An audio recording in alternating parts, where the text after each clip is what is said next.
Vous êtes un restaurateur, une collectivité ou une association ? Promocash Saint-Dizier vous accompagne au quotidien. L'équipe vous accueille du lundi au samedi à Bettencourt-la-Ferrée pour vos besoins en produits frais, épicerie et matériel professionnel. Services personnalisés, livraison et offres promotionnelles sont disponibles toute l'année. Promocash, grandir ensemble. À Saint-Dizier et en Haute-Marne, nos conseillers immobiliers La Forêt vous accompagnent dans vos projets de vie. Vente, location ou achat, nous sommes à vos côtés pour donner vie à vos projets. Rencontrons-nous 8 rue Gambetta à Saint-Dizier ou dans une de nos 5 agences en Haute-Marne.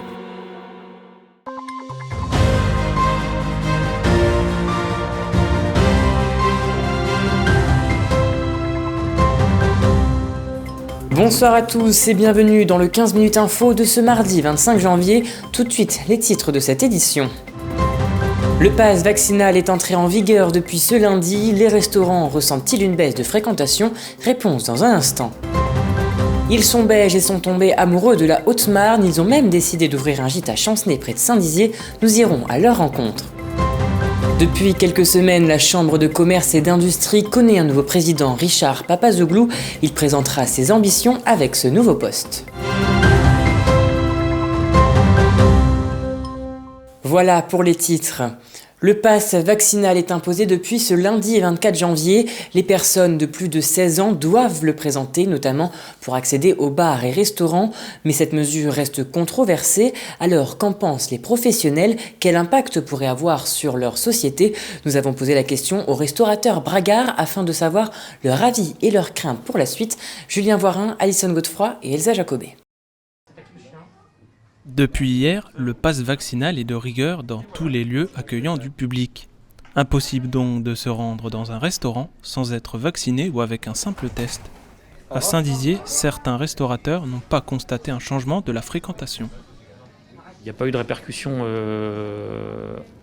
encore. Maintenant, je ne pense pas qu'il y en ait vraiment parce que avant la présentation du test, c'était vraiment infime, quoi. La partie des clients qui avaient un test était vraiment très légère. Toujours compliqué, on est toujours dans une situation Covid où on a les passes à présenter, mais non, pas plus que ça ne nous inquiète pas. La question est donc de savoir si cette instauration du pass vaccinal va ramener des clients dans les restaurants bragards. Une chose est sûre, les restaurateurs ont constaté qu'il y avait de moins en moins de clients dans leurs restaurants. C'est sûr qu'on a un petit peu moins de monde, mais sinon le pass vaccinal, ça se passe bien. Nous, on contrôle tout le monde, on prend le pass, tous les clients qui rentrent, avoir des problèmes, ça c'est sûr. Mais dans l'ensemble, ça se passe bien. Il ne faut pas non plus exagérer parce que tout le monde se plaigne tout le temps. Ça se passe bien quand même. Le syndicat national de la restauration thématique et commerciale a vu une baisse du chiffre d'affaires entre 30 et 50% depuis début janvier. Pour d'autres restaurateurs, le pass vaccinal va changer leurs activités. Oui, on a une grosse différence parce que déjà que le pass sanitaire, il nous avait déjà freiné un peu l'activité. Mais là, le pass vaccinal, je pense qu'il va le freiner encore plus parce que moi, j'habite à côté de le restaurant est à côté de la pharmacie au Chêne Saint-Amand. Et on s'est aperçu qu'il y avait déjà beaucoup moins la queue automatiquement des gens qui venaient chercher un pass sanitaire. Et là maintenant, avec le pass vaccinal, automatiquement, il y a encore moins de monde qui fait la queue à la pharmacie, donc moins de monde dans les commerces. On se pose beaucoup de questions, Ouais, parce que ça baisse quand même, la fréquentation baisse quand même, ouais. Compliqué. Moi, je dis de reprendre les choses comme avant, ça va être très compliqué. Non, je vois pas ça beau. Et là, avec le pass vaccinal, c'est vrai qu'on n'est pas serein quand même. On a un petit peu peur d'avoir encore une petite chute de clientèle.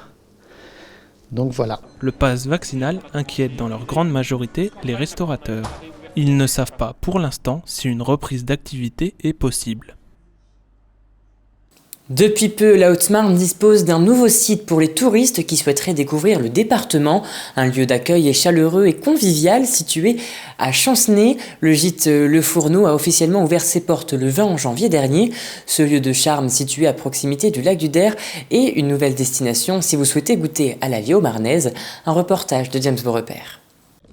Le jeudi 20 janvier, un nouveau site de caractère a officiellement ouvert ses portes à Chancenay. En effet, le gîte Le Fourneau vous accueille désormais pour un séjour dépaysant en Haute-Marne.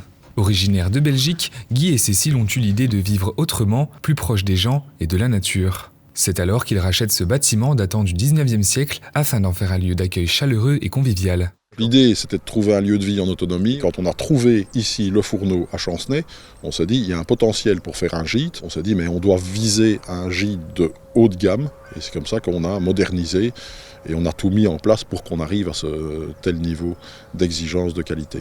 Soucieux de l'empreinte écologique, le gîte est entièrement chauffé au bois. Le Fourneau propose 6 chambres dont 5 salles de bain, un espace bien-être composé d'une piscine, un sauna et un bain nordique, ainsi qu'un espace de vie complet permettant de vivre en totale autonomie dans près de 350 mètres carrés. De quoi passer un séjour agréable à proximité du lac du Der afin de venir profiter des reliques de la Haute-Marne. On a vraiment eu le coup de foudre ici parce qu'on est vraiment en pleine nature. Ce bâtiment est magnifique, quoi.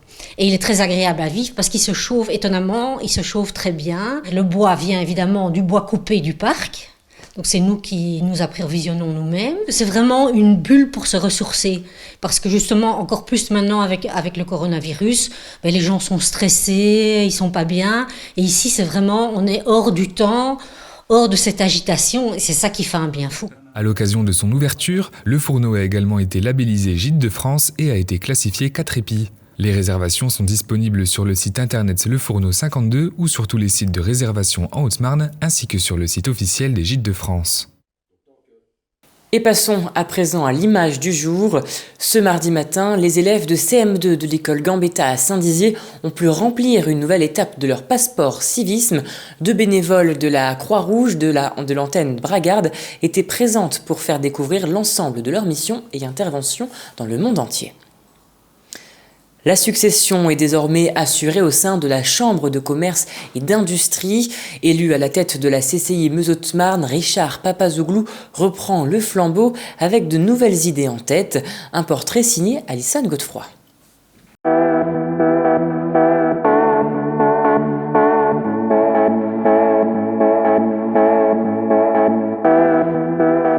Deux mois après l'interruption du mandat de Jean-Paul Hassler, un nouveau président vient d'être élu à la tête de la Chambre de commerce et de l'industrie Meuse-Haute-Marne. Il a 42 ans, il est meusien et passionné. Issu du monde de la communication, ce nouveau président a plus d'une corde à son arc. Je suis très attaché à mon territoire, je trouve que la Meuse et la Haute-Marne ont beaucoup de points communs. Et puis, pour les deux départements d'ailleurs, je trouve qu'il y a beaucoup de potentiel. Mais en fait, et là c'est le communicant qui parle, j'ai l'impression qu'en fait qu'on ne sait pas le faire valoir, on ne sait pas le promouvoir, on ne sait pas, voilà, on a l'impression en fait qu'on a presque un complexe d'infériorité, alors que franchement, honnêtement, il y a tellement de belles choses qui sont faites ici. Auparavant ancien vice-président de la CCI, il a été élu à l'unanimité pour 5 années et souhaite aujourd'hui déclencher une véritable énergie.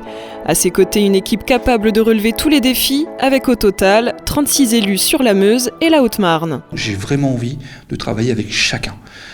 Je ne pourrais pas, en fait, j'ai une entreprise à côté à gérer. Je vais partager mon temps entre la chambre de commerce et donc les 80 degrés, mon agence de communication. Et en fait, il faut que je travaille intelligemment. Et clairement, il faut que je délègue, que je travaille de concert avec les autres élus. C'est vraiment des gens qui ont beaucoup de compétences, hommes et femmes, de tout le territoire. Et je serai idiot de m'en passer. Sa mission, être la voix des entreprises, mais aussi être un facilitateur, en lien avec les autres partenaires sur le champ économique tels que les collectivités, les UCIA, Union des commerçants et le groupement d'intérêt public. On accompagne l'entreprise dans chacun des moments de sa vie. Voilà. Ça, c'est notre mission. C'est notre mission régalienne, c'est celle-ci. Être aux côtés des entreprises. Voilà. Et je vous l'ai dit, je le redis, c'est vraiment pour moi un moteur de mon engagement. C'est d'être un rouage, d'être un maillon au service du développement économique du territoire en partenariat avec les autres. J'insiste là-dessus parce que je crois beaucoup à l'intelligence collective. Avec cette nouvelle année et la crise sanitaire, plusieurs projets sont en cours. Cette mauvaise période n'a fait qu'accélérer le temps et changer quelques habitudes. Il y a eu un bond de 5 ans sur les habitudes numériques et je voudrais vraiment qu'on profite des dynamiques pour aller encore plus loin. Parce que les consommateurs que nous sommes, les citoyens que nous sommes, en fait, ont changé leur manière de vivre, leur manière de consommer et il faut vraiment qu'aujourd'hui, nous, on aille au bout de cette démarche-là. Donc là, nous, on a la chance au sein de la Chambre d'avoir une team numérique numérique qui va faire bouger les lignes. Donc vraiment, je fonde beaucoup d'espoir et d'envie là-dessus. L'autre grand projet qu'on voudrait lancer en Meuse, on y réfléchit actuellement, c'est l'extension du centre d'affaires Cœur de Meuse qui est attenant à la gare TGV. On a une boutique aujourd'hui, à Chaumont, la boutique by CCI. C'est un concept qui marche bien et on voudrait l'étendre notamment à Verdun. La fusion des 2 chambres de commerce en 2019 est aujourd'hui une réussite. Celle-ci donne beaucoup d'ambition et d'idées à d'autres établissements publics. Et voilà, c'est la fin de cette édition. Merci à tous de l'avoir suivi. Dans un instant, vos prévisions météo de demain. Très belle soirée à vous. Toute l'actualité qui vous concerne, à voir et à revoir dès maintenant sur puissancetélévision.fr et sur notre application mobile.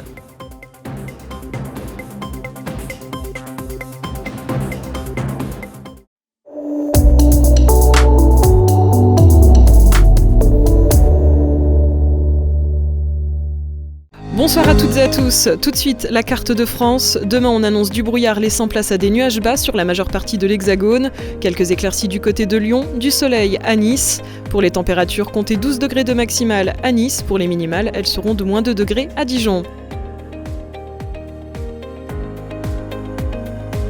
Du côté de nos départements, on annonce également du brouillard et des nuages bas. Côté température, on restera dans les normales de saison avec moins 2 degrés de minimale à Chaumont et sur le plateau de Langres. Enfin, pour les maximales, elles seront de 2 degrés à Langres et à Vitry-le-François. Demain, mercredi 26 janvier, nous fêterons les Paulines. Nous gagnerons 3 minutes. Le soleil se lèvera à 8h28. L'information continue sur puissancetélévision.fr et sur notre application mobile.